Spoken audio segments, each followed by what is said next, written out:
Eggplant pasta, take one. You know that scene in Lost in Translation where Bill Murray's in the hotel room and his wife is faxing him samples for the drapes or the rug? She's like, I think I like the maroon, but I'm not sure. That's me every day with my husband. And I have those samples behind you to run.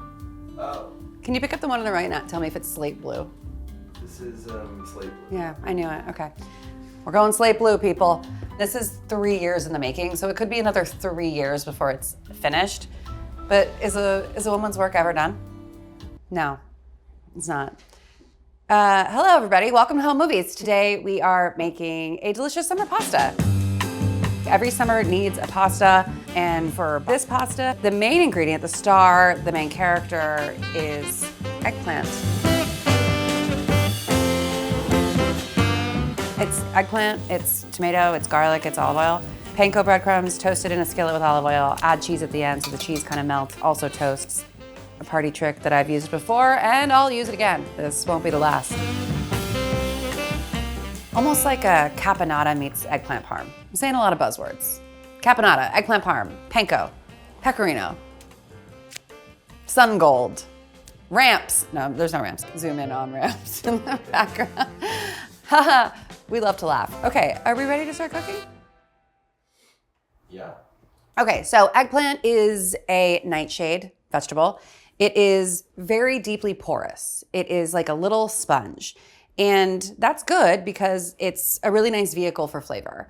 Raw, inedible. Cooked, custardy, delicious, acidic, deeply flavorful, like high in umami. It has that like back of mouth where jaw meets throat sort of like tang that you get from like, is it tannins maybe? Because like an underripe banana has it, pejorative, but an eggplant has it, compliment. I'm gonna grab another eggplant from the fridge. This is very easily scaled up or scaled down, and the sauce itself is like a very delicious thing that you can keep around to put on toast, like as a little condiment, really good with eggs, but it's also a really excellent pasta. But because it's sort of like caponata-y, it's like a multi-all-purpose sort of summery condiment, I think. Also, eggplants are like zucchinis in that when they're around, they are really around. They're very, very around. And people are like, please take my zucchinis, 5 for $1. Like they're not around and then they pop off and they are everywhere. Unless you're just shopping at a Price Chopper and then they're around every day for the whole year. First things first, turning our oven on. We're at 425.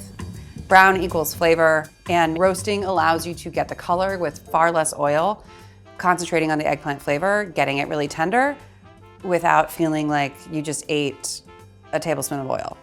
Which if you're gonna do it because you want to, not because you're eating eggplant.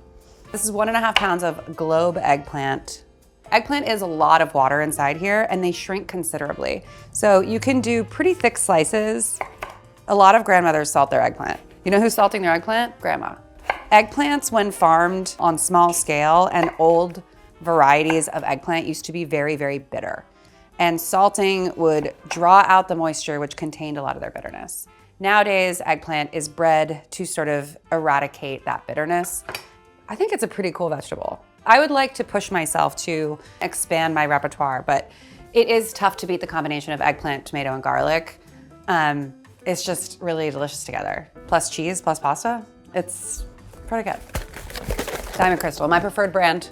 They went through a rebrand, just like every other legacy food brand lately. And I just wanna say, please stop, all of you, stop rebranding. If it ain't broke, don't fix it. Levi's, the same logo the whole time. They went orange, they went red, little tiny tweaks, fine. Just keep it the same. It was not good before. This is arguably a better design, but I liked the tackiness of the old design. It was like, not cool, and I liked that. Not everything has to be cool. This is coming from a person who likes to change things and people like to complain about it, so I'll shut the fuck up. I'm a person though. I'm not a brand, I'm not a salt company, you know what I mean? Also, like, if you have been around for longer than, when did they? Since 1886, just leave it alone. I bet the original label from 1886 was better than anything made today. I feel passionately about that. Manischewitz. I'm not mad, I'm just disappointed. They rebranded? Oh, you haven't seen? No. Not everything needs a cartoon on it. Okay. People are gonna be mad. The funny thing about eggplant roasting, or anything really, is that after you roast it, you will see that all the oil has been absorbed by the eggplant, but by the time the eggplant is finished roasting, the eggplant will return back to the sheet tray. Like it needs it to get started, but then it says, thank you for your service, and it gives it back. So oil, salt, pepper on one side, flip them, just salt, pepper on the other side. I'm putting it in a 425 degree oven. I'm gonna check it after about 20 minutes. This is probably gonna go for like a full 30. While that happens, I am going to slice 4 cloves of garlic. There's like 40 different pastas in Italy and they all have tomato and eggplant and they're all called something different. This is none of those, this is all of those. Puttanesca has olives, capers, anchovy. Caponata has vinegar, sugar. Norma has more tomato than eggplant. This garlic is old and that's why it has little brown spots, but I don't care. This is garlic that I sliced last night and I'm gonna use it. Don't worry, I haven't lost my edge. I'm still doing weird stuff like that. Okay, I'm gonna add 2 tablespoons of olive oil. Should I use the bigger skillet? Yeah, I'm gonna use the 12-inch for this. This is a 10-inch. This is a 9-inch. No, this is a 10-inch. You know what they do? They measure it from top to top, not bottom to bottom. I wish a 10-inch skillet was just 10 inches on the bottom and then I would know, but it's not. That doesn't make sense. Like no one's using the full top to, like they're using the bottom. That's the inches that we should be talking about. Those are the inches we should be talking about. That's the inches. Wow. I can't wait to go see the inches later tonight at the Legion Hall. This really is me talking to myself and the internal dialogue it is what it is. All right, so I start with like a thin layer of olive oil down there. Add your garlic. If you wanted to take it more caponata or puttanesca style, you could add capers or olives or anchovies to this pasta, but the eggplant in of itself, like sort of to be celebrated as the main ingredient, I think is really special.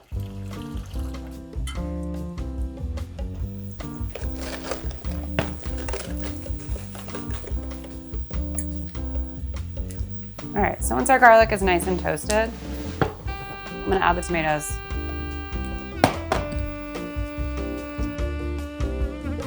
These will burst and give up their sauce.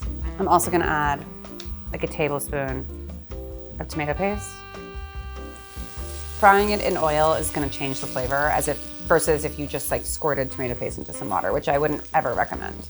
Anytime I'm cooking with tomato paste, braised short ribs, meat of any sort, shallot pasta, you do want to caramelize it. You can see that some of these tomatoes are starting to burst. Their skin is splitting. I'm at medium heat, by the way. That's a 5. They cook, their skin splits, their juices pour forth. I love watching Daniel because sometimes I say like a cooking thing and he'll be like, yes. Like, I think you're the only, well, and Aaron. I think you two are the only ones who cook in this room, right? Yeah. Well, Daniel's absolutely amazing. Really? Yes. That makes me intimidated. Well, he's Italian, his mom's Italian. What does she say about eggplant? It was pretty much what you're saying. She's from below town. Oh, what I wouldn't give. This is gonna do its thing. I'm gonna put a little fire because I am cold in here. It's very gloomy today. This is a good like summer rain dish. It's raining, it's summer, you're saying it's summer, I wanna eat summer produce, but also it's f***ing rainy outside. Make this. You'll love it.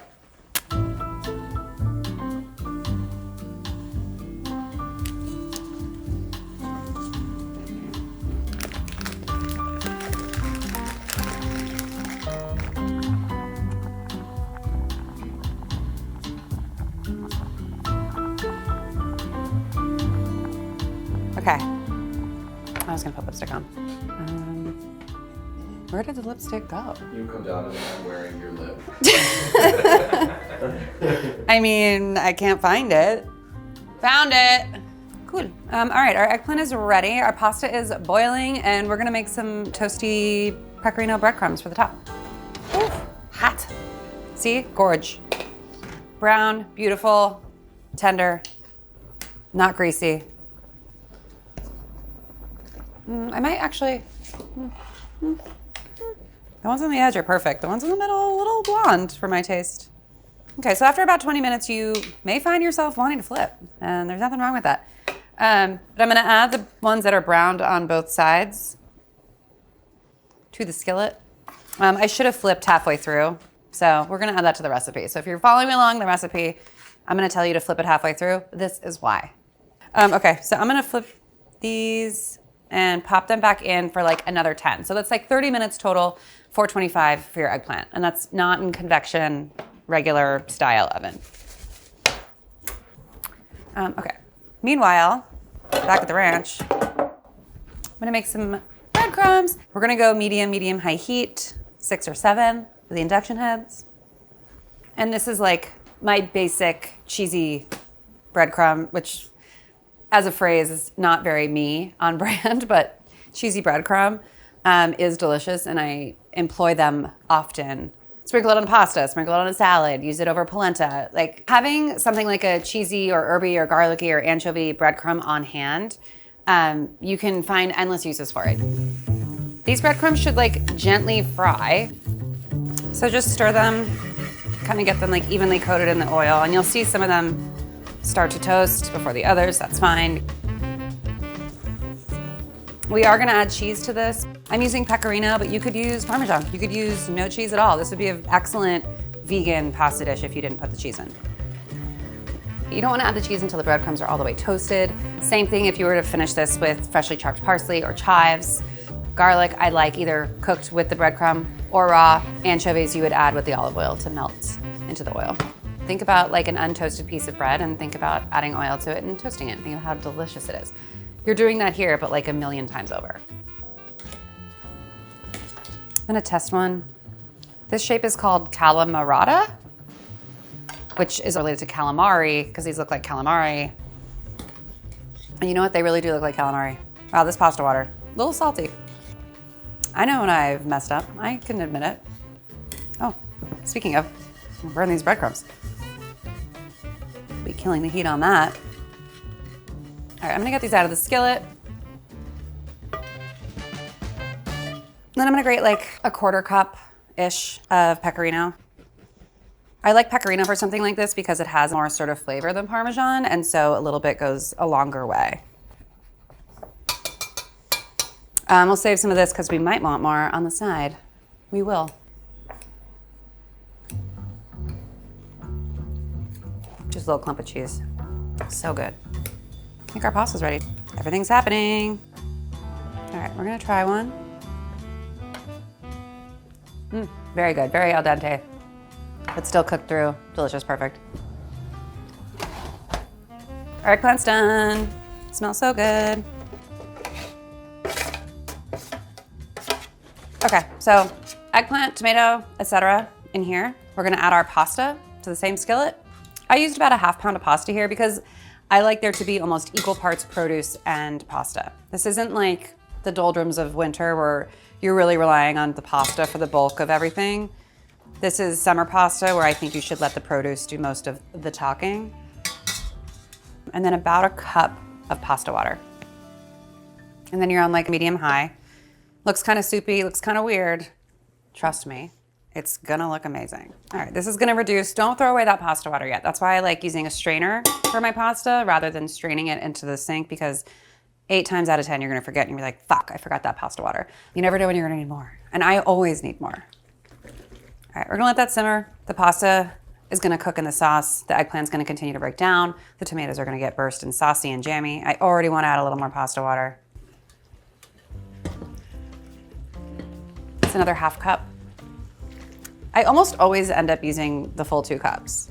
So see how as it cooks, the eggplant loses its shape and the interior of it kind of falls apart? That's what's becoming the sauce.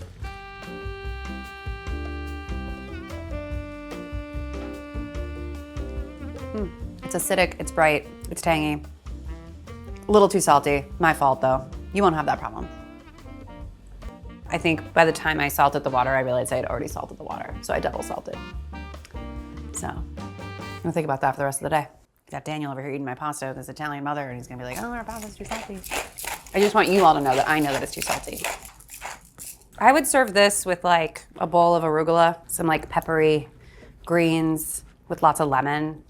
This is a gorgeous way to use up a lot of eggplant. And again, if you didn't add pasta to this, you could always just like keep this sauce and spread it on toast, top with a bunch of herbs for like a little snack. Know that if you make this with red tomatoes, your sauce might be a little darker. That's fine. If you use fewer tomatoes, it'll be a little darker. Maybe I do want parsley in these breadcrumbs.